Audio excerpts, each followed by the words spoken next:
جی جی، میں امید کرتا ہوں آپ نے پہچان لیا ہوگا مجھے۔ جی بالکل سر، آپ بہت اچھے بھائی ہیں، ہاں آپ جی، خدا آپ کو بالکل۔ جزائے خیر دے، عزت دے، تھینک بہت ہی یو۔ اچھا علامہ مؤدب، صاحب، پہلے بہت ہی تو کلچرڈ آدمی ہے، خدا آپ کو جزائے خیر دے، حکم کریں۔ Thank you. سب سے پہلے تو آپ کو بہت بہت عید گدیر مبارک۔ تھینک یو سر، آپ کو بھی مبارک۔ خیر مبارک۔ علامہ صاحب، سب سے پہلے میں بات کرنے سے پہلے کچھ بات یہ کرنا چاہتا ہوں آپ کی پرسنالٹی پہ، کہ ماشاءاللہ جو آپ کی پرسنالٹی ہے، جو آپ کا نالج ہے اور جو آپ کا وے آف کمیونیکیشن ہے، تو میں ریئلی امپریس ہوں اس سے۔ اختلاف اپنی جگہ پہ ہوتا ہے، تو انسان کو ہمیشہ ادب کے دائرے میں رہ کر بات کرنی چاہیے۔ تو کبھی ڈبیٹ کے دوران کوئی ایسا ورڈ نکل جائے جس سے آپ کی دل آزاری ہو، تو ہم اس سے پہلے ہی میں آپ سے اس سے معذرت کر لیتا ہوں، کیونکہ خدا میرا آپ کو مقصد عزت نہیں ہے کہ آپ کا دل دکھایا جائے۔ سمجھ گیا۔ علامہ صاحب، مسئلہ یہ ہے کہ لوگوں نے یہاں پہ یوٹیوب سے نالج لیا ہے، سوشل میڈیا سے نالج لیا ہے، اس لیے میں دیکھتا ہوں آپ کی ڈبیٹس لوگ یہاں پہ بدتمیزی کر کے چلے جاتے ہیں۔ مسئلہ یہ ہے کہ ان کا نالج سوشل میڈیا سے آیا ہوتا ہے، اس لیے وہ لوگ آ کے یہاں پہ بدتمیزی کرتے ہیں۔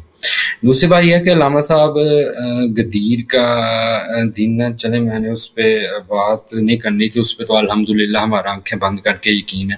میں حدیث کرتاس پہ آپ سے بات کرنا چاہ رہا ہوں۔ جی سر، جی سوال میرا فرسٹ پہ صرف یہی ہے، مجھے اپنا پوائنٹ آف ویو دے دیں، آپ کے مذہب کے مطابق اس سارے معاملے کا کون قصوروار ہے؟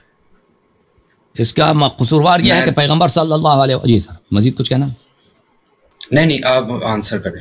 دیکھیں حدیث قرطاس میں کیا ہوا، حدیث قرطاس میں رسول اللہ صلی اللہ علیہ وآلہ وسلم اپنے بات کے لیے وسیع کا تعین کرنا چاہتے تھے، وہ کوئی نئی بات نہیں کر رہے تھے، وہ وہی بات جو انہوں نے غدیر میں کہی، وہی بات جو انہوں نے عرفہ میں کہی، وہی بات جو انہوں نے مختلف مقامات میں کہی ہے، کہ میرے بات میں اہل بیت علیہ السلام کی اتباع کرنا، اور امیر المؤمنین علیہ الصلوۃ والسلام میرے بعد آپ کا امام ہے، اسی بات کو وہ بتانا چاہتے تھے۔ اور وہ یہ بالکل ان کے جملے سے پتہ چل جاتا ہے کہ بخاری مسلم میں یہی الفاظ ہیں کہ میں اکتب لکم کتابا لن تضلوا بعدہ، کہ میں ایک ایسی وصیت لکھوں گا کہ اس کے بعد آپ کبھی گمراہ نہ ہو جاؤ گے۔ اور یہ کبھی گمراہ نہ ہو جانا، یہ انہوں نے صرف قرآن اور اہل بیت علیہ السلام کے اتباع کے لیے کہی ہے، حدیث ثقلین میں ثابت ہے کہ اگر ان کے اتباع کرو گے تو کبھی گمراہ نہ ہو جاؤ گے۔ تو لازمی بات ہے کہ وہ اسی بات کو کہنا چاہتے تھے، اور صحابہ وہاں پہ تھے جن کی پلاننگ یہ تھی کہ رسول پاک صلی اللہ علیہ وسلم کے بعد ہم نے اہل بیت علیہ السلام کی اتباع نہیں کرنا، ان کے بعد ہم نے خلافت حکومت اپنے ہاتھ میں لینا، ان کو اس بات پر بالکل ان کا منصوبہ تھا۔ تو ان کو پتہ چلا تھا کہ اگر یہ ایسی بات لکھتے ہیں پیغمبر صلی اللہ علیہ وسلم، انہوں نے جو باتیں زبانی کہی ہیں وہ تو زبانی تھی، لیکن اگر وہ لکھتے ہیں ایک ایسا وصیت سب کے سامنے، تو یہ ایک ایسے حجت رہ جائے گا، ایک ایسا سند رہ جائے گا کہ رسول پاک صلی اللہ علیہ وسلم نے مرتے وقت انہوں نے کتابتاً، انہوں نے ریٹن طور پہ ایک اپنے سے ایک وصیت چھوڑی ہے، تو ان کو لکھنے نہیں دیا، اور وہاں پر انہوں نے وہاں پہ وہ باتیں کی جو بہت ہی نامناسب ہے، اور رسول پاک صلی اللہ علیہ وسلم کے شان میں کوئی بھی مسلمان ان باتوں ان جملوں کو نہیں کہہ سکتا، تو انہوں نے لکھنے نہیں دیا۔ تو ہمارے کتب میں اس کا ذمہ دار کون ہے؟ اس کا ذمہ دار جو ہے وہی صحابہ حضرات ہیں جنہوں نے خلافت سنبھالنے کی اور خلافت کو ہاتھ میں لینے کا انہوں نے منصوبہ بنا رکھا تھا، ان سب میں آگے عمر بن الخطاب ہے۔ جی اچھا علامہ صاحب، جس طرح بھی آپ نے کہا کہ عمر بن خطاب جو ہیں وہ آگے ہیں، اگر آپ کتب اہل سنت کا آپ مطالعہ کریں تو اس میں حضرت عمر کا نام آتا ہے، نو ڈاؤٹ۔ انہوں نے کہا تھا کہ آپ صلی اللہ علیہ وسلم کی طبیعت اس ٹائم خراب ہے تو میں انہیں پرووائڈ نہیں کروں گا، لیکن ان کے ساتھ جو بنو ہاشم بھی گروہ تھا، حضرت علی بھی ان کے ساتھ تھے، تو یہ کلیم صرف حضرت عمر پر کرنا، حکم رسول تھا، رائے عمر ایک طرف تھی، مولا علی چاہتے تو حکم رسول کو پہلے پورا کرتے، ایک عمر کی رائے تھی، حضرت علی بھی اس رائے میں شامل تھے، دوسری طرف بنو ہاشم بھی تھے، عباس بن عبد المطلب بھی تھے، تو یعنی کہ پورا گروہ بنا ہوا تھا نا۔ اب پورے گروہ میں سے ایک پرسن کو ٹیگ کرنا، تو میرا یہ خیال ہے کہ یہ انصاف پسند بات نہیں ہے۔ میں نے آپ کو پہلے بھی کہا کہ حکم رسول تھا، مولا علی کو چاہیے تھا اس کو پورا کرتے، جب مولا علی بھی حضرت عمر کے گروہ کے ساتھ شامل تھے تو کوئی وجہ ہوگی نا۔ اس پہ مجھے تھوڑا بریفلی آپ ڈیفائن کر دیں۔ تو دیکھیں انہیں حدیث میں یہ موجود نہیں ہے کہ اس مجلس میں امیر المؤمنین علیہ السلام تھے، وہ حاضر تھے، ٹھیک ہے نا، یہ تو نہیں، یہ تو روایات میں یہ نہیں ہے، فرض بھی کریں وہ تھے۔ دیکھیں یہ بات نہیں ہے کہ پیغمبر صلی اللہ علیہ وسلم لکھانا چاہ رہے ہیں اور کوئی اس کو لکھ دے، بات یہ ہے کہ مثلا ایک دیکھیں ایک بزرگ شخص اپنے بستر میں پڑے ہیں بیماری کی حالت میں، اور انہوں نے خبر بھی دی کہ میں قریباً دنیا سے جاؤں گا. وہ نماز کے لیے ان کا نکلنا بھی کافی مشکل ہوتا ہے. لوگوں کو اندازہ ہو گیا کہ دنیا سے جا رہے ہیں. انہوں نے خود بھی خبر دیا تھا، بار بار خبر دیا تھا کہ میں جانے والا ہوں. اور وہ کہہ رہے کہ میں ایک ایسی وصیت لکھنا چاہتا ہوں کہ جو میری وصیت ہوگا تاکہ میرے بعد تم پہ اختلاف نہ ہو. تو کچھ لوگ ایسے جملے کہتے ہیں جو رسول پاک صلی اللہ علیہ وسلم کی شان میں نہیں ہے، جو رسول پاک صلی اللہ علیہ وسلم کے لائق نہیں ہے. وہ کہتے ہیں کہ نستجیر باللہ نستجیر باللہ نستجیر باللہ. انہوں نے ہذیان کیا، انہوں نے ہذیان کیا. اگر یہاں پر امیر المؤمنین علیہ السلام اصرار کرتے ہیں کہ ہم تو ضرور لکھیں گے، ٹھیک ہے نا، یا کوئی بھی دوسرا شخص کہیں گے ضرور، وہ دوسرا شخص کہتا ہے نہیں لکھ سکتے بھائی یہ ہذیان کر رہے ہیں. ہذیان کا مطلب سمجھتے ہیں نا؟ ہذیان کا مطلب یہ ہے کہ یہ بکواس. اردو زبان میں ہذیان کو بولتے ہیں بکواس، یعنی وہ باتیں جس کا کوئی مطلب نہیں ہوتا، مفہوم نہیں ہوتا، ایسے الٹا سیدھا جو انسان کے منہ سے نکلتا ہے. تو یہاں پہ لازمی بات ہے کہ یہاں پہ جھگڑا شروع ہونے والا ہے. یہاں پہ اس طرح بات نہیں روکے گی، یہاں پہ تلوار نکلیں گے، تلوار نکلیں گے. تو اسی موقعیت کو رسول پاک صلی اللہ علیہ وسلم نے خود ہی سمجھا اور فوراً سب کو نکال دیا. فرمایا کہ میرے سامنے تمہیں نزاع کرنے کا حق نہیں، یہاں سے نکل جاؤ. سب کو بگا دیا. اور انہوں نے آخری دفعہ جو صحابہ نے دیکھا ہے پیغمبر صلی اللہ علیہ وسلم کو، یہی ہے کہ ان کو نکال دیا. ان کے ابو بکر عمر کے اس کے بعد اس کی ملاقات نہیں ہے ان لوگوں کی پیغمبر صلی اللہ علیہ وسلم نے. آخری دفعہ انہوں نے جو دیکھا ان کو یہاں سے بگا دیا تھا، اپنے گھر سے پیغمبر صلی اللہ علیہ وسلم نے نکال دیا تھا. تو یہ خود پیغمبر صلی اللہ علیہ وسلم کی دور اندیشی ہے کہ انہوں نے دیکھا کہ یہاں پہ فتنہ ہونے والا ہے. اور اس وقت اگر وہاں پہ جنگ شروع ہوتا، قتال ہوتا، تو اس کا بہرحال اس کے نتائج ایسے ہوتے ہیں کہ سب لوگ یعنی اہل بیت علیہ السلام شاید شہید ہو جاتے ہیں، کیونکہ وہ دوسروں مخالفین کی تعداد زیادہ تھی. اور اس کے بعد جو میں نہیں سمجھتا کہ پھر کوئی پیغمبر صلی اللہ علیہ وسلم کا کوئی نام رہنے والا ہوتا. وہ سب لوگ دین سے مرتد ہو جاتے ہیں، دین سے خارج ہو جاتے ہیں. اور آخر وقت یہی ہوتا کہ پیغمبر صلی اللہ علیہ وسلم جملہ یہ رہتا کہ وہ آخر وہ پیغمبر تھے ہی نہیں، وہ پاگل ہو گئے تھے، آخر میں ایسی باتیں کہہ رہے تھے آخر ان کے. اور اس وقت جو تھا ایران بھی ایک بہت بڑا طاقت تھا، روم بھی ایک بہت بڑا پاور تھا وہاں پر، جو مسلمانوں کو وہ تھریٹ کر رہا تھا کہ کیونکہ ان کو پتہ چل گیا تھا کہ ایسا نیا دین آیا جزیرۃ العرب میں جن سے ہمیں خطرہ ہے. اور یہاں پہ کسی بھی وقت ایک ایسی فوج آ سکتی ہے جو بلکہ کئی دفعہ فوج گیا تھا مسلمانوں کا، غزوہ موتا، غزوہ تبوک اور جیش اسامہ کہ روم کے سرحدوں تک گئے تھے اور رومیوں کو شکست بھی دینے کی کوشش کی تھی. اور آخری دفعہ جب پیغمبر صلی اللہ علیہ وسلم تبوک گئے تھے تو رومی خود نہیں آئے تھے جنگ کے لیے، تو ان کو تو اندازہ ہو گیا تھا. تو اس وقت ایسا وقت نہیں تھا مناسب کہ، اور قبائل بھی جتنے تھے نا وہ اتنے مخلص مسلمان نہیں تھے. وہ ابھی نئے مسلمان ہوئے ہیں، وہ تھے تو مسلمان جزیرۃ العرب والے، لیکن ابھی وہ کوئی 1 سال پہلے مسلمان ہوئے، کوئی 2 سال پہلے. اکثر لوگ یدخلون فی دین اللہ افواجا، پیغمبر صلی اللہ علیہ وسلم کے آخری 2 سال میں لوگ مسلمان ہوئے تھے. اور وہاں پہ ایک مسیلمہ کذاب تھا، اس نے بھی نبوت کا ادعا کیا تھا. سجاح تھا، اس نے بھی نبوت کا ادعا کیا تھا. اور آپ کو پتہ ہے کہ بعض صحابہ جو ہیں ان کے بھی پیروکار ہو گئے تھے، بعض ان کے کلمہ پڑھنے لگے تھے. تو اگر اس وقت وہاں پہ لڑائی ہوتی رسول پاک صلی اللہ علیہ وسلم کے گھر میں، ان کے حضور میں تلوار نکلتے، تو اس کا ہمیں تو نہیں معلوم تھا. ابھی ہم نہیں کر سکتے نا اسپیکولیٹ کر سکتے کہ واقعاً کیا ہوتا، لیکن حالات ایسے نہیں تھے کہ ایسے لڑائی کا اور ایسے صفایا کا کہ یہاں پہ ان کے صفایا ہو جائے، وہ کسی کے مصلحت میں ہو. اور اس کی سب سے بڑی دلیل یہی ہے کہ خود پیغمبر صلی اللہ علیہ وسلم نے ان کو نکال دیا. اور پھر مقصد بھی حاصل ہو گیا نا پیغمبر کا صلی اللہ علیہ وسلم. پیغمبر نے جب دیکھا کہ یہ لوگ تم مانیں گے نہیں، لکھنے ہی نہیں دیں گے، اگر یہ کتاب یہ خط لکھایا بھی جائے جب اتنے صحابہ کی شہادت ہے کہ آخر عمر میں یہ ہذیان کہہ رہے تھے، ان کے کلمات ہذیان کے کلمات ہیں. دیکھیں لیگل جو ٹینڈر ہوتی ہے اس کی ویلیو اس وقت ہوتی ہے کہ وہ عقل سے ہو، ٹھیک ہے نا. اگر آپ عقل سے اپنی فکر سے کوئی وصیت لکھتے ہیں تو اس کی ویلیو ہوتی ہے. آپ کسی بھی عدالت میں جائیں، ایک منٹ کسی بھی عدالت میں جائیں، اگر آپ ثابت کریں کہ جس شخص نے وصیت لکھایا ہے وہ اس وقت عقل کھو چکا تھا، اس وصیت کی کوئی ویلیو نہیں رہتی. ابھی بہت سارے امریکہ میں اس طرح ہوتے ہیں، کیسز آتے ہیں کہ کوئی شخص مرتا ہے تو اس کے بعد اس کی جو فائنل ول ہوتا ہے، اس کا جو فائنل ٹیسٹمنٹ، اس کی وصیت نامہ، اس پہ اختلاف آ جاتا ہے. مثلا اس نے اپنی بیوی کو بہت سارا پیسہ دیا یا اپنے بیٹے کو دیا. دوسرے لوگ جو ہیں کیا کرتے ہیں، کہتے ہیں یہ وصیت نامہ ہی غلط ہے. کیوں کہتے ہیں؟ وہ آخر عمر میں کیا ہو گیا تھا، اس نے اپنا ارادہ کھو چکا تھا، عقل اس کی نہیں تھی. اس نے وہ دوسروں کی تلقین سے، دوسروں کے اثر رسوخ سے اس نے ایسے لکھا ہے، اس کی اہمیت نہیں. تو بہت سارے کیس کورٹ کیسز ایسے ہوتے ہیں کہ انویلڈ ہو جاتے ہیں وہ وصیت نامے. اگر وصیت نامہ اس طرح لکھا بھی جاتا اتنے صحابہ جب وہ ادھر ہی پیغمبر صلی اللہ علیہ وسلم کے سامنے شہادت دے رہے ہیں کہ یہ ہذیان کہہ رہے ہیں بکواس ہے سب، تو لازمی بات ہے کہ اس کی کوئی اس کی اہمیت نہیں رہتی. وہ لکھا بھی دیتے نا تو وہ یہی ہوتا کہ بھئی اس کو کوئی مانتا ہی نہیں ہے. تو پیغمبر صلی اللہ علیہ وسلم نے جب یہ دیکھا تو انہوں نے خود اصرار نہیں کیا کہ ہر حالت میں لکھایا جائے، ان کو وہاں سے نکال دیا. اوکے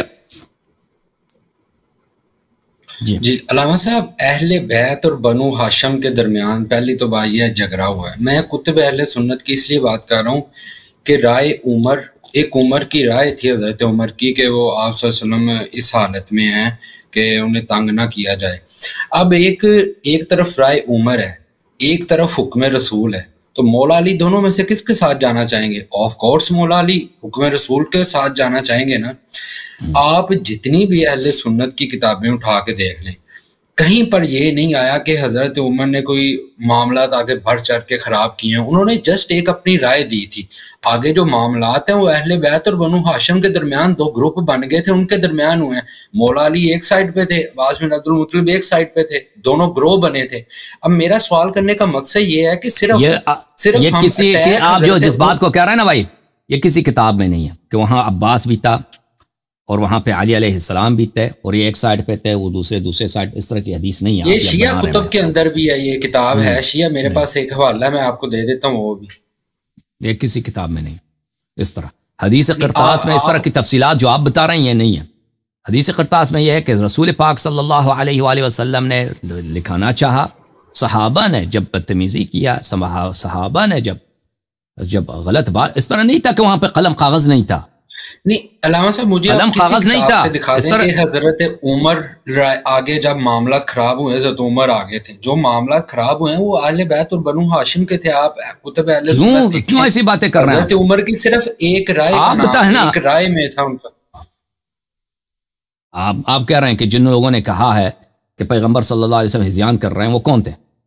کسی کتاب میں لکھا ہے کہ بنو ہاشم تھے. ہذیان کا مطلب بھی اگر میں دیکھوں تو یہ ہجرت سے نکلا ہے. اس کا مطلب یہ بھی تو ہو سکتا ہے نا وہاں پہ صحابہ نے یہ کہا ہو کہ آپ صلی اللہ علیہ وسلم، کیا آپ صلی اللہ علیہ وسلم جا رہے ہیں ہم سے؟ ایک ورڈ ہے نا، ایک محدث نے اس کا ورڈ جو ہے وہ ہجرت سے نکالا ہے کہ کیا نعوذ باللہ آپ صلی اللہ علیہ وسلم یہاں سے جا رہے ہیں. یہ بھی تو آپ پوزیٹیو سینس میں اگر دیکھیں گے، پوزیٹیو پوائنٹ سے، تو اس کا مطلب یہ بھی بن سکتا ہے کہ کیا آپ صلی اللہ علیہ وسلم اس دنیا سے جا رہے ہیں. ہجرت، ہذیان، بہت سارے محدثین نے اس کا مطلب لیا ہے ہجرت سے. کہاں جا رہے ہیں؟ اب وہ صحابہ نے کہا تھا نا کہ نعوذ باللہ کہ آپ صلی اللہ علیہ وسلم اس دنیا سے جا رہے ہیں، جو ہم ان سے لکھوائیں. مطلب ایک اختلاف ہو گیا تھا نا آپس میں. ہذیان کے ورڈ کا میں مطلب بتا رہا ہوں آپ کو. اب یہ جو آپس میں معاملات خراب ہوئے ہیں تو آپ صلی اللہ علیہ وسلم نے کہا جی آپ جاؤ بھائی. اس معاملات میں حضرت عمر نہیں ہے. مجھے آپ کسی بھی کتب اہل سنت سے آپ دکھائیں اس میں حضرت عمر تھے. دیکھیں اس بات میں تفصیل ہے. آپ جو باتیں کر رہے ہیں نا، یہ سب آپ نے جو فقرے کہے ہیں، سب کو اگر میں صحیح طرح سے جواب دوں کتاب دکھا کے اور آپ کی تسلی کے ساتھ، اس میں تفصیل ہے. میں آپ کو چلیں ہذیان کے متعلق بات کرتے ہیں پہلے، پھر میں آپ کو اگر ہو سکے وقت میں بچا تو میں آپ کو دکھاؤں گا کہ عمر صاحب بھی اس میں نہیں پہلے مجھے اس پہ دکھائیں کہ کس وجہ سے لڑائی، کون اس میں شامل تھا. تو آپ صلی اللہ علیہ وسلم نے کہا آپ جاؤ بھائی. حضرت عمر تھے اس میں یا نہیں؟ مجھے وہ دکھائیں آپ. میں دکھاؤں گا، بالکل دکھاؤں گا، بالکل وہ بخاری میں صریح موجود ہے، میں وہ دکھاؤں گا آپ کو. اچھا پہلی بات میں حجر کا مطلب بتاؤں کہ حجر کس کو بولتے ہیں. محترم ناظرین، یہ کتاب ہے قرآن مجید سورہ مؤمنون میں. بلی اس میں آیت یہ ہے، اعوذ باللہ من الشیطان الرجیم، قد كانت آیاتی تتلا علیکم فکنتم علی اعقابکم تنکسون. میرے آیات کفار سے کہا جائے گا دنیا میں تم پہ پڑھے جاتے تھے اور تم جو ہے اپنے ایڑیوں کے پل پیچھے رخ دوسری طرف کرتے تھے. اچھا، مستکبرین بھی، قرآن کے سامنے، آیات کے سامنے تم غرور رکھتے تھے، تم تکبر رکھتے تھے. سامرن، پوری رات گزارتے تھے. تہجرون، پوری رات گزارتے تھے کس میں؟ حجر میں. حجر کس کو بولتے ہیں؟ بکواس میں. پوری رات تم بکواس تو سنتے تھے، باطل باتیں اور جھوٹی باتیں، گانے وانے وغیرہ سب جس میں جھوٹی، یہ تو کرتے تھے، لیکن میری کلام کے متعلق تم یہ کرتے تھے. یہ کتاب تفسیر الطبری جامع البیان عن تأویل آیات القرآن الکریم، جزء 17. یہاں پہ ملاحظہ فرمائیے اسی آیت کی شرح میں، سامرن تہجرون، انہوں نے کہا تہجرون ای تسبون.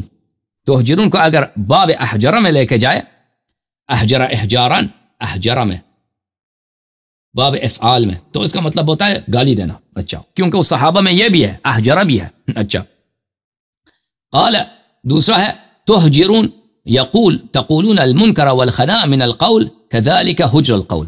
منکر بری باتیں اور بکواس کی باتیں، اس کو حجر بولتے ہیں.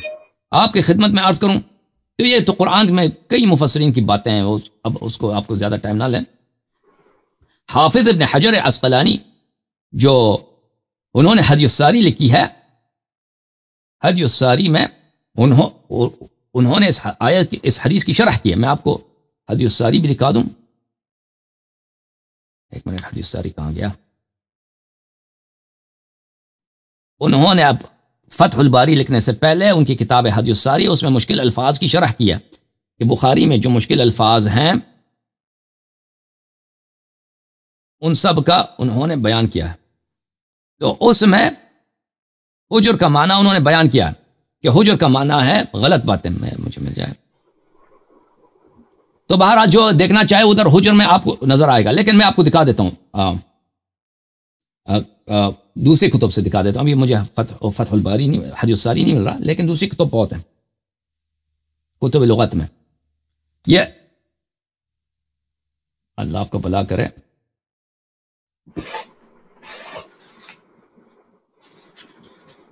یہ المفردات فی غریب القرآن، تالیف راغب الاسبہانی. یہاں پہ ملاحظہ فرمائیے صفحہ نمبر 698 میں الحجر. حجر کس کو بولتے ہیں؟ الکلام القبیح المہجور لقبح، وہ قبیح کلام جس کو اس کی قبح کی وجہ سے آپ زبان پہ نہ لائیں. اور حدیث میں ہے لا تقولوا حجرا، لا تقولوا حجرا، حجر نہ بولا کرو، بکواس نہ بولا کرو. وَإِذَا أَحْجَرَ فُلَانٌ إِذَا أَتَى بِحُجْرٍ مِّنَ الْكَلَامِ عَنْ قَصْدٍ. حجر کس کو بولتے ہیں؟ احجر، فلانی نے احجار کیا ہے، یعنی باطل کلام، بکواس کرے، غلط باتیں. وَحَجَرَ الْمَرِيضُ إِذَا أَتَى ذَلِكَ مِنْ غَيْرِ قَصْدٍ. حجرہ بولتے ہیں کہ مریض نے حجرہ کیا، جو بالکل اپنا عقل کھو چکا ہے نا، وہ ایسے بولتا ہے، کچھ اس کی بات کی مفہوم ہی نہیں ہوتی، غلط باتیں وہ جو بھی منہ میں آتا ہے وہ کہہ دیتا ہے، اس کی عقل نہیں ہے، اس کو بولتے ہیں حجر المریض. اچھا، جب یہ ثابت ہو گیا تو میرے بھائی آپ کی خدمت میں عرض کروں، آپ نے کہا کہ دکھائیں کہ عمر نے کہا. تو پہلی بات یہ ہے کہ ہم آپ کو دکھائیں کہ یہ کلام جو وہاں پہ رضیت الخمیس میں ہوا ہے، وہ کلام ہے کیا چیز، کون سی، پھر آپ کو دکھائیں گے انشاءاللہ تبارک و تعالی. اس کا بولنے والا میں نے یہ کہا تھا کہ ایک رائے عمر تھی صرف، اب لڑائی ہوئی ہے بنو ہاشم اور اہل بیت کے درمیان. نہیں ہوئی ہے، یہ بالکل غلط ہے، یہ بالکل جھوٹ ہے کہ بنی ہاشم اور اہل بیت میں لڑائی ہو گئی ہے. حدیث قرطاس میں کس نے بولا؟ علامہ صاحب دونوں میں ایک اختلاف ہو گیا تھا نا گروپ میں، کوئی ایسی بات نہیں ہے. مولا علی حضرت عمر حدیث قرطاس میں واقعہ رضیت الخمیس میں، اس میں بنی ہاشم میں کہ یعنی رسول پاک صلی اللہ علیہ وسلم کے جو بقیہ رشتہ دار تھے، انہوں نے اہل بیت علیہ السلام سے کوئی اختلاف کیا. یہ آپ کی توہمات ہے، پتہ نہیں کس نے آپ کو بولا ہے، یہ بالکل ایسی کوئی بات ہے ہی نہیں. اور دوسری بات یہ ہے کہ شیعہ عالم ہے ایک ابو القاسم علی بن حسن، کتاب الشافی مطبوعہ نجف شریف صفحہ نمبر 171، انہوں نے بھی یہی لکھا کہ اہل بیت اور بنو ہاشم کے درمیان معاملات خراب ہوئے ہیں. سید مرتضی حسین ہے ایک، کس نے آپ نے خود وفات ہوئی ہے. آپ نے کتاب خود تو دیکھا نہیں، کس نے آپ کو بتایا؟ کہاں آپ نے دیکھا؟ انٹرنیٹ میں دیکھا. ہم عربی تو نہیں آتی، ہم نے ترجمے ہی پڑھنے ہیں بک کے. نہیں، یہ ترجمے ہوتے ہیں نا بک کے، عربی میں نہیں ہم نے پڑھی. میں آپ کو سیدھی بات بتا رہا ہوں، اردو میں ترجمہ ہوا بک ہوتی ہے، وہ ہم نے بہت ساری پڑھی ہے. رضیت الخمیس راوی اس کا عبداللہ ابن عباس ہے. عبداللہ ابن عباس خود بنی عباس میں سے ہے، وہ عباس کا بیٹا ہی ہے، اس کا نام ہی عبداللہ ابن عباس. اس نے ایسی کوئی بات نہیں کیا، نہ ہمارے کتب میں. یہ عجیب بات آپ کے بہرحال سن لیجیے. یہ کتاب صحیح بخاری، چاپدار حیات التراث العربی، یہاں پہ آپ کو دکھائیں، یہ صفحہ نمبر 47 میں. بھلے عبداللہ، میں اس کو چھوٹا کروں تھا سب کو نظر آئے. عبداللہ ابن عباس نے کہا لما اشتد بالنبی صلی اللہ علیہ وسلم وجعہ، جب رسول پاک صلی اللہ علیہ وسلم کی درد بڑی شدید ہو گئی تھی، قال ایتونی بکتاب اکتب لکم کتابا لا تذلوا بعدہ، رسول پاک صلی اللہ علیہ وسلم نے فرمایا کہ میرے لیے ایک کاغذ لے کے آؤ تاکہ میں ایک ایسی وصیت لکھ دوں کہ اس کے بعد کبھی گمراہ نہ ہو جاؤ. قال عمر ان النبی غلبہ الوجع. عمر نے کہا کہ نبی صلی اللہ علیہ وسلم مغلوب ہیں اپنے درد کے، ان کا درد ان پہ غالب آ گیا. بخاری کا مذہب یہ ہے، بخاری کا اجتہاد یہ ہے کہ وہ نقل الحدیث بالمعنی کو جائز سمجھتا ہے. فتح الباری میں بلکہ حدیث الساری میں اور دوسرے مقامات پہ حافظ ابن حجر نے اس بات پہ تصریح کیا کہ بخاری کا مذہب یہی ہے کہ وہ نقل بالمعنی کو جائز سمجھتا ہے. اس بات کا مطلب یہی ہے کہ غلبہ الوجع، اپنے نبی صلی اللہ علیہ وسلم اپنی درد سے شکست پا گئے ہیں، اپنے درد کے مغلوب ہیں. بات ہی یہی ہے کہ حجر کا عبارت اخری یہی ہے. بخاری نے اس کو نقل بالمعنی کیا ہے. وعندنا کتاب اللہ حسبنا، ہمارے پاس قرآن ہے، یہ کافی ہے. اور کوئی مسلمان ہی نہیں کہتا کہ کتاب اللہ کافی ہے. اگر کتاب اللہ کافی ہوتا تو پیغمبر صلی اللہ علیہ وسلم نہیں کہتا ہے نا کہ میں ایک ایسی چیز لکھتا ہوں کہ میرے بعد تم کبھی گمراہ نہ ہو جاؤ. وہ حدیث ثقلین باطل ہوتا. تو اس وقت فاختلفوا وکثر اللغط، آپس میں اختلاف کیا اور آوازیں بلند، شور بلند ہو گیا. تو قام قولوا عنی، تو پیغمبر صلی اللہ علیہ وسلم نے فرمایا کہ یہاں سے نکل جاؤ، میرے حضور میں لا ينبغي عند التنازع، میرے پاس تم نزاع نہ کرو. فخرج ابن عباس يقول ان الرزي كل الرزي ما حال بين رسول الله صلی اللہ علیہ وآلہ وبین کتابه. رسول پاک صلی اللہ علیہ وسلم سب مصیبت، اسلام کی مصیبتوں کا جڑ کیا ہے؟ یہی ہے کہ پیغمبر صلی اللہ علیہ وسلم کو ان کا وصیت نہیں لکھنے دیا گیا. یہ ابن عباس اس میں حضرت عمر کہاں ہے علامہ صاحب؟ ان النبی غلبہ الوجع، یہ میں آپ کو اختلاف میں میں بات کر رہا ہوں علامہ صاحب. اختلاف میں حضرت عمر کہاں ہے؟ تو وہاں پہ اختلاف میں کیا انہوں نے تو منع کیا تھا نا. آپ کیا کہہ رہے ہیں، کیا کہنا چاہ رہے ہیں؟ حضرت عمر کا ایک حکم تھا انہوں نے بھائی ان کا جو سمپل جملہ ہے نا، ان کا سمپل جو جملہ ہے وہ وہی ہے کہ پیغمبر صلی اللہ علیہ وسلم اپنے درد کے مغلوب ہیں، ہمارے پاس قرآن ہے، قرآن کافی ہے. ٹھیک ہے، ان کی کتاب کی ضرورت نہیں، ان کے لکھنے کی ضرورت نہیں. یہ انہوں نے کہا دیکھیں یہ مخالفت ہے حکم پیغمبر کی یا نہیں ہے؟ کہاں خاموش ہو گئے؟ نہیں، یہ خاموش ہو گئے. آپ کہہ رہے ہیں وہ خاموش ہو گئے. کہاں وہ خاموش ہو گئے؟ کہاں وہ خاموش ہو گئے؟ آپ کہہ رہے ہیں یہ ان کا جملہ جو ہے نا، یہ ان کا جملہ یہ قرآن کے مخالفت ہے، کیونکہ قرآن کہہ رہا ہے کہ کتاب اللہ کافی نہیں ہے. کتاب قل ان کنتم تحبون اللہ فاتبعونی یحببکم اللہ واطیعوا اللہ واطیعوا الرسول. کتنا ہے رسول صلی اللہ علیہ وسلم کی اطاعت کرو. اور یہ کہ رسول پاک صلی اللہ علیہ وسلم اپنے درد کے مغلوب ہو گئے، یہ انہی جملے کا عبارت اخرى ہے کہ یہ کیونکہ بخاری نقل بالمعنی کرتا ہے، نقل بالمعنی کو جائز سمجھتا ہے، یہ اسی جملوں کا دوسرا ہے کہ پیغمبر صلی اللہ علیہ وسلم نے حجر بولا. اچھا علامہ صاحب، مسند احمد بن حنبل میں جو روایت ہے نا، اس میں حضرت علی نے کہا کہ ڈائریکٹ حکم ہی مجھے دیا تھا آپ صلی اللہ علیہ وسلم نے کہ کاغذ قلم لے کے آؤ. محدثین نے جو کیے ہیں وہ دو نہیں، وہ نہیں ہے، وہ یہ بھی درست نہیں ہے. یہ کوئی حدیث نہیں ہے، یہ کوئی مسند احمد میں ایسی کوئی حدیث نہیں ہے. آپ مجھے پتہ ہے ان باتوں کا، میں نے باتوں پہ بڑا ریسرچ کیا ہوا ہے کہ یہ حضرت علی علیہ السلام کا 90 پہ یہ روایت موجود ہے کہ حضرت علی نے کہا تھا مجھے ڈائریکٹ یہ حکم ملا ہے کہ تم لے کے آؤ کاغذ قلم. میں آپ کو ہر دفعہ میں مستد احمد کا بھی آپ کو دکھا دیتا ہوں حدیث. مستد احمد نہیں، ایسی کوئی حدیث نہیں ہے بھائی. آپ جو ہے نا، آپ پتہ نہیں آپ کو کس نے یہ باتیں سکھائی. آپ نے خود دیکھا اپنی آنکھوں سے مستد احمد میں نے خود یہ پڑھی ہے حدیث، جلد نمبر 1 ہے، صفحہ نمبر 90 ہے. کہاں کی چھاپ ہے؟ باقر بن یہ باقر، میں نے ترجمہ ہی پڑھا ہے، میں نے عربی میں نہیں پڑھا، ترجمہ ہی پڑھا تھا میں نے. اس میں کیا باقر کیا لکھا؟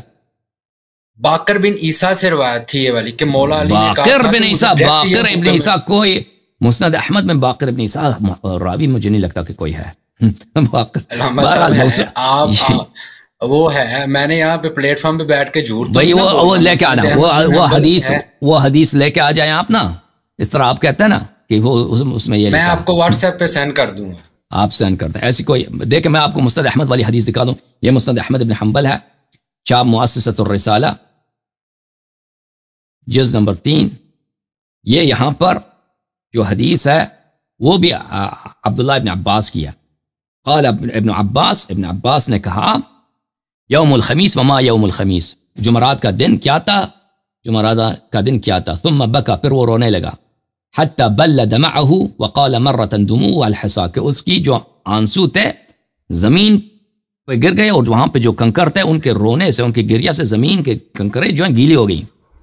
تو اتنا شدید گریا کیا. قلنا یا ابن عباس ما یوم الخمیس، بلی ابن عباس جمعرات کو کیا ہوا تھا؟ اس نے کہا اشتد برسول اللہ صلی اللہ علیہ وسلم وجعہ، رسول پاک صلی اللہ علیہ وسلم سخت شدید درد میں تھے، شدید درد میں تھے وہ. اچھا. فقال ایتونی اکتب لکم کتابا لا تذلوا بعدہ ابدا، انہوں نے کہا آ جاؤ میں تمہارے نزدیک تمہارے لیے ایک ایسی وصیت لکھوں گا کہ اس کے بعد کبھی گمراہ نہ ہو جاؤ گے. فتنازعوا، تو اس وقت صحابہ نے نزاع کیا. ولا ينبغي عند نبی تنازع، اور کسی بھی پیغمبر کے ساتھ نے نزاع کرنا جائز نہیں ہے. فقالوا ما شأنه، انہوں نے کہا کہ اس کو کیا ہو گیا، اس کو کیا ہو گیا. احجر،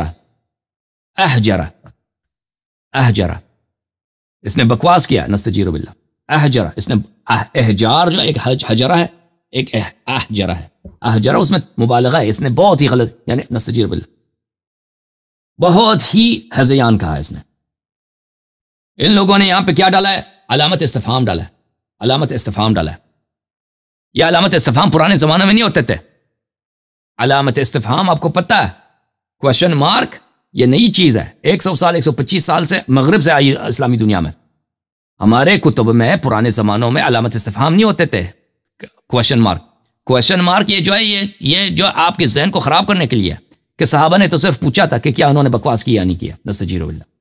اور بھائی اس طرح رسول پاک صلی اللہ علیہ وسلم سے کے سامنے کسی بھی طرح کا بے ادبی کرنا کفر ہوتا ہے، کفر ہوتا ہے. یہ اجماع مسلمین کا. آپ سوال کریں، آپ خبر دے دیں، آپ کنایے سے اشارے سے کسی نقص کو ان کی عقل کی طرف، ان کے کلام کی طرف اشارے دیں، یہ کفر ہوتا ہے. اس کا کہنے والا مرتد ہوتا ہے، واجب القتل ہوتا ہے. یہ مسلمین کا اجماع ہے اس مسئلے پر. یہ کس نے انجام دیا؟ صحابہ نے انجام دیا ان کے حضور میں. علامہ صاحب دیکھیں یہاں پہ صحابہ کا نام آیا ہے. آپ صلی اللہ علیہ وسلم نے کسی اسپیشل بندے کا ہاتھ پکڑ کے کہا تھا اسے کہ تم لے کے آؤ؟ سارے تھے موجود اس گروہ کے اندر. تو حضرت عمر پہ آپ کیوں ٹیگ کرتے ہیں؟ ہاں، کیونکہ کہنے والا عمر تھا جس نے کہا تھا کہ رسول پاک صلی اللہ علیہ وسلم نے، مولا علی بھی ساتھ ہی تھے ان کے رائے. انہوں نے نہیں کہا. کہاں تھا وہ؟ دکھاؤ کہ وہ ساتھ تھے. کیوں جھوٹ بولتے ہیں بھائی؟ کتب اہل سنت آپ دیکھیں نا. نہیں دکھائیں نا، میں منتظر ہوں. ٹھیک ہے، میں اگلے ہفتے ادھر ہوں، تم لے کے آ جانا. میں کتابیں موجود ہیں، تم کتاب کا نام دے دو، صفحہ دے دو، ہم دکھائیں کہ وہ بھی تھے. بھائی یہ کیوں بھائی سے بات کرتے ہو؟ کہنے والا، یہ کہنے والا، یہی جملہ دیکھیں. پہلی بات ہے کہ ہمیں پتہ بھی نہ ہو نا، پتہ بھی نہ ہو کہ اس کا کہنے والا کون ہے. فرض کرتے ہیں کہ پتہ نہیں ہے. اس سے ثابت ہو گیا کہ صحابہ کی ایک بڑی تعداد وفات رسول صلی اللہ علیہ وسلم کے وقت وہ مرتد تھے وہ. کیونکہ انہوں نے کیا کیا؟ انہوں نے رسول صلی اللہ علیہ وسلم کو گالی دی ان کے حضور میں. یہ تو ثابت ہو گیا. پھر آپ کی یہ ساری کہانی کہ سب صحابہ اچھے، یہ ختم ہو گیا بھائی، یہ ہمیشہ کے لیے فنا ہو گیا. کیوں ہم کہیں گے میں نہیں معلوم کہ کون تھے. لیکن اس میں امیر المؤمنین علیہ السلام نہیں ہو سکتے. کیوں نہیں ہو سکتے؟ کیونکہ ہمیں پتہ ہے کہ پیغمبر صلی اللہ علیہ وسلم وصیت لکھنے جا رہے ہیں. وصیت میں خود پیغمبر نے فرمایا کہ ایسی وصیت لکھوں گا کہ اس کے بعد کبھی گمراہ نہ ہو جاؤ گے. تو لازمی بات ہے کہ اس وقت پیغمبر صلی اللہ علیہ وسلم نماز کے احکام نہیں بتا رہے. ٹھیک ہے نا، آخری وقت میں، کیونکہ نماز ان کو آتی ہے، یا وضو کے احکام، یا مثلا جہاد کے احکام، اس طرح کی بات نہیں ہے. ایک ایسی جامع بات بتائیں گے کہ کلام، مختصر کلام میں پوری امت کی ہدایت قیامت تک ہو. اور انہوں نے پہلے بھی بھائی یہی جملے کہتے ہیں. وہ کیا؟ وہ حدیث ثقلین ہے، وہ حدیث غدیر ہے. غدیر کے وقت انہوں نے فرمایا تھا کہ اگر ان کی اتباع کرو گے، اہل بیت علیہ السلام اور امیر المؤمنین علیہ السلام کی اتباع کرو گے، تب کبھی گمراہ نہ ہو جاؤ گے. تو یہ بخوبی خود بتا رہا ہے کہ وہی بات جو غدیر میں کہا تھا، ثقلین کے حدیث میں کہا تھا، اس کو ابھی لکھانے جا رہے ہیں پیغمبر صلی اللہ علیہ وسلم. تو کیا امیر المؤمنین علیہ السلام کیوں مخالفت کریں اس بات کی، جب یعنی ان کی کوئی ضرر ہی نہیں ہے اس بات میں. ان کے ضرر بھی ہو نا، ان کا نقصان میں بھی ہو، وہ کبھی مخالفت نہیں کرتے. یہ تو سب مسلمان مانتے ہیں کہ وہ ہر لحاظ سے تسلیم امر نبی. اجازت دیں میری بات ختم ہو. وہ تو کبھی مخالفت نہیں کرتے پیغمبر صلی اللہ علیہ وسلم کی. وہ تو تسلیم ہے. مخالفت وہ کرے گا جو وہ خلافت کا تمنا رکھتا ہے، جو امیر المؤمنین علیہ السلام کی خلافت کو نہیں چاہتا. مخالفت تو وہ کرے گا، ہمیں لازمی بات ہے. تو آپ کہتے ہیں نا کہ علی علیہ السلام بھی کہنے والا، یہ کون کہہ رہا ہے؟ آپ دلیل لے کے آنا کہ امیر المؤمنین علیہ السلام بھی ان کہنے والوں میں موجود تھے. تو پھر میں تو اپنا نام، یہ چینل ہی بند کروں گا. یہ چینل کا پاسورڈ آپ کو دے دوں گا بھائی. آپ اس چینل میں آ جائیں، آپ اس چینل کے اونر بن جائیں، اس میں میری ویڈیوز ڈیلیٹ کر دیں اور اپنی ویڈیوز ڈال دیں. جی ہاں، نہیں ہم اور بھی اس کے علاوہ میں آپ کو اس کے علاوہ $10,000 بھی میں آپ کو میں وائر کر دوں گا. اس کے علاوہ بھی اپنا نام بھی چینج کروں گا، غلام عمر رکھوں گا. ایسی باتیں وہ ویسے ہی آپ دے دیں محبت میں. ٹھیک ہے نا. تو آپ اس کو لے کے آئے. ٹھیک ہے، میں نیکسٹ ٹائم یہاں پہ لائیو، کیونکہ میں اسکین لے کے آؤں گا پھر یہی، کیونکہ وہ لائبریری میں نے حوالے پڑھے ہیں، میں بک پھر لے کے آؤں گا یا پکچر لے کے آؤں گا تو پھر میں آپ کو وہ حوالے سارے دکھا دوں گا. بالکل دکھائیں، بالکل دکھائیں. جس میں جیسے میں نے بارہا عرض کیا بھائی کہ اگر سارے حوالے دکھا دوں گا. اگر دلیل کے بغیر انسان ادعا کرے نا. ابھی میرے پاس حوالے ہیں، میں نے آپ کو جیسے مسند احمد بتایا میں، لیکن اب پورے میں ترجمے کے ساتھ لے کے آؤں گا نا، کیونکہ میرے پاس کسی اور مکتب کی بک ہوگی، آپ کے پاس کسی اور مکتب کی ہوگی، میں کچھ اور صفحہ بتاؤں گا، آپ کے پاس کچھ اور ہوگا. جی آپ اس لیے میں آپ کو یہاں پہ لائیو سکین دکھاؤں گا جو بھی میرے پاس بک ہوگی. جی سر آپ لے کے آئیں. Okay thank you sir. ٹھیک ہے لمحہ صاحب، thank you so much. Thank you sir, thank you, بہت مہربانی آپ کی میرے بھائی. اللہ حافظ. اچھا یہ میرے بھائی، اللہ حافظ، اللہ حافظ، اللہ حافظ آپ کا. میں بخاری کیا کرتا ہے؟ بخاری نقل بالمعنی کو جائز سمجھتا ہے. یہ کتاب ہے فتح الباری، شرح صحیح البخاری، شرح صحیح البخاری، چاپ دار الفکر، کتاب المغازی. یہاں پہ آپ کو لے کے چلتے ہیں صفحہ نمبر 130 میں.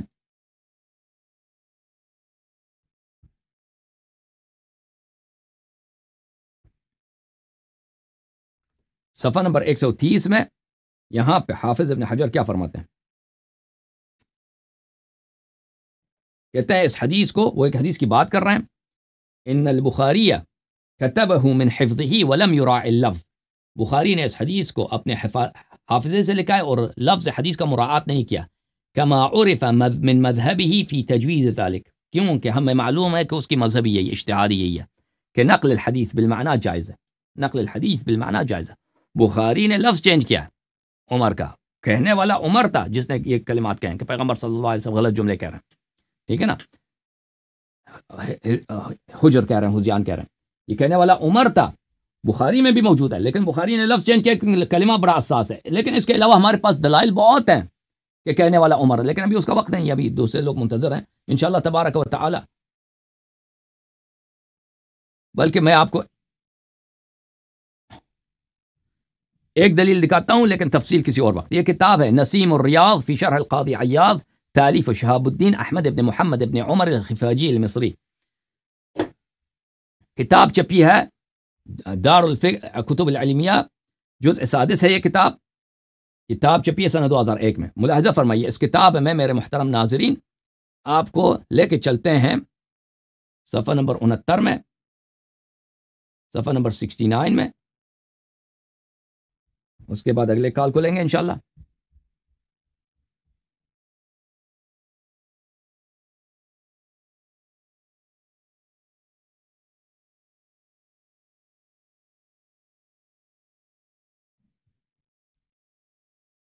یہ ہے صفحہ نمبر 69 میں.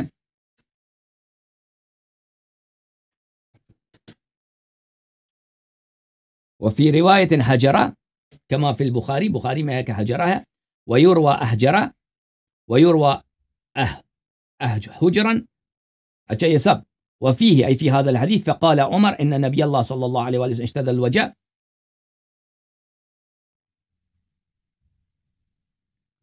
بلی ایک منٹ میں آپ کو دکھاؤں. وفي بعض طرقه أي في بعض طرق هذا الحديث المروية فقال عمر إن نبي الله صلى الله عليه وسلم يهجر. اس حدیث کے طرق میں موجود ہے کہ عمر نے کہا تھا، ٹھیک ہے نا، عمر نے کہا تھا. فقال عمر ان النبي صلی اللہ علیہ وآلہ وسلم يهجر. ثابت ہے کہ نہیں؟ اس کے علاوہ ہمارے پاس بہت ہے اس کے حوالے، بہت کہنے والا اس کا عمر تھا.